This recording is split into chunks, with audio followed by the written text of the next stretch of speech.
This isn't normally my favorite type of game, but I fell in love with it. Welcome back to Must Play Reviews.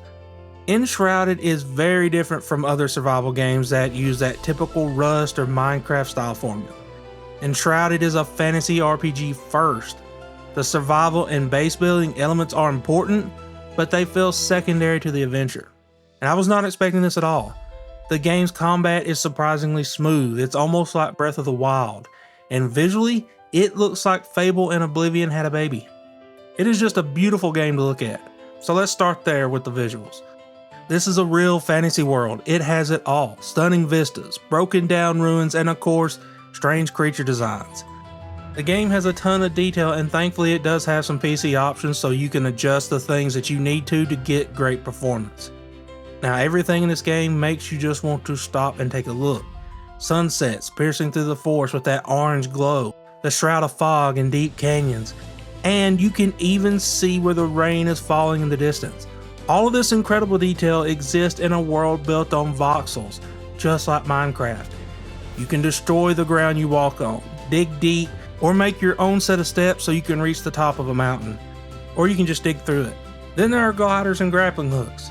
There's so much in this game that I cannot get to it all in one video. So the further I get, I will do another update on the different biomes and how much it changes in the late game.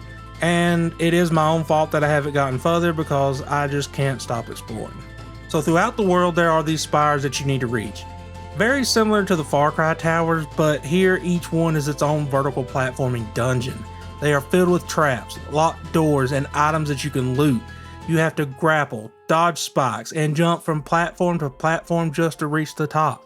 Then of course, the one thing you must do once you reach the top is just jump off and wingsuit back down. I'm playing the game solo, and thankfully it does offer private worlds so that you can do that, which is nice.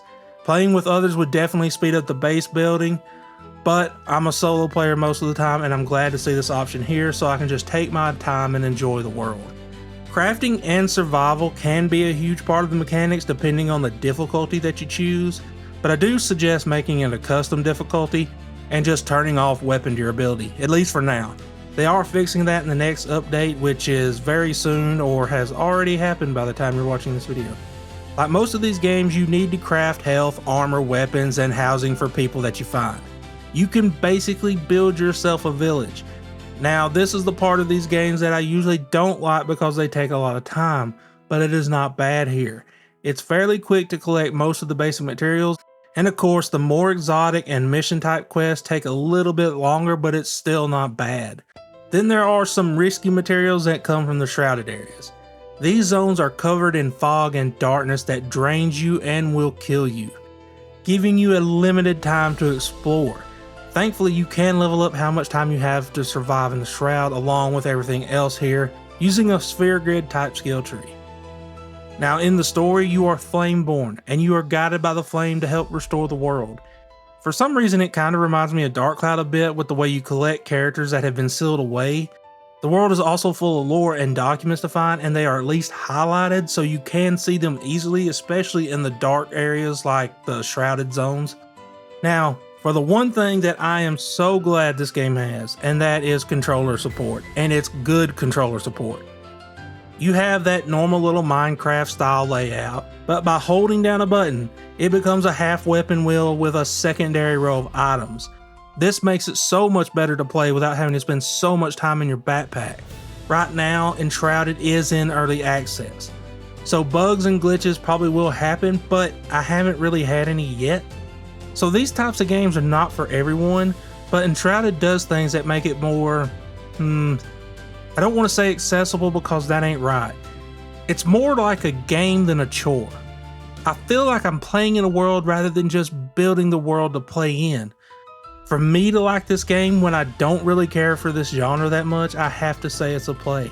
I have put over 20 hours into it already and I haven't even scratched the surface of what it has to offer.